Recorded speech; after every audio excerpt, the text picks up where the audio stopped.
Church in Gerrard. There is a hum. Surrounding me, Toronto respires. It gapes, gap-toothed to the world. I imagine an awning crater sucking anything that isn't nailed down into itself. Feeding off the teeming life scurrying at its feet, feeding off me. All around, skyscrapers stand their ground, like giant teeth. Proud, immovable, unchanging, blank-faced. I am being eaten alive by this city, sucked dry, desiccated in the dead heat, desiccated in the aircon. Moving around like a cell in an artery, it diminishes me and I give it life. I stand at the window and look east. My first morning back in Toronto, I was here at 6. Wide awake from jet lag, and I watched the sunrise. First the neon orange glow, then the pink seeping gloriously into the light blue pre-dawn sky. The colour of his eyes.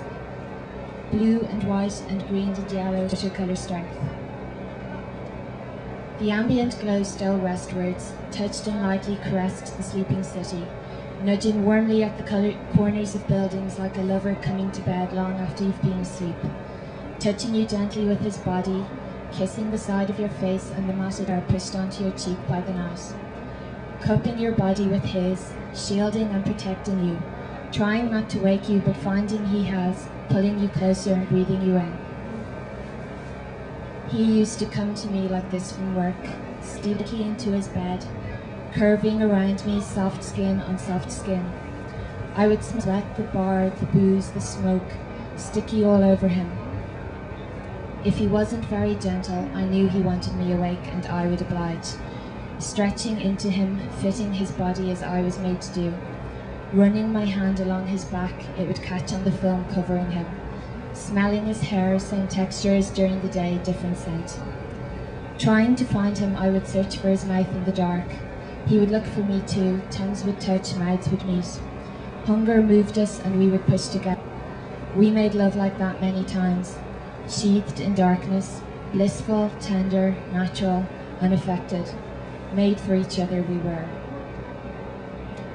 Now he is telling me to forget him. He won't say that he feels more for her, simply that he is indebted. He is not conscious of the shadow of satisfaction that twists the corner of his mouth. It is punishment, a senseless show of loyalty to someone he could barely know. He is not for her, he is against me. She will reap what I have sowed simply because she was there when I was not. Rage rises in me. It isn't fair. We almost kiss and he runs away, his face contorted with emotion slides from my view.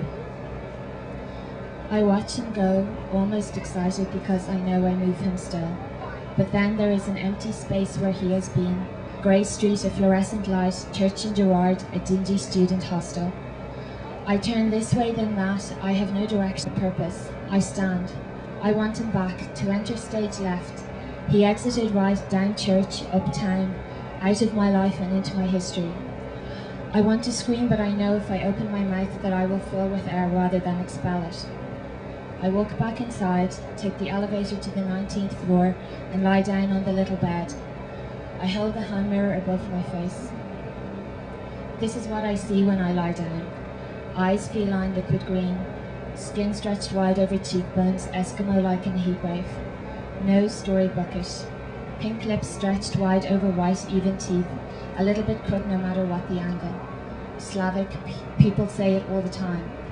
Hair Leonin, thanks to the Portuguese girl on Young, who spent an hour on it earlier.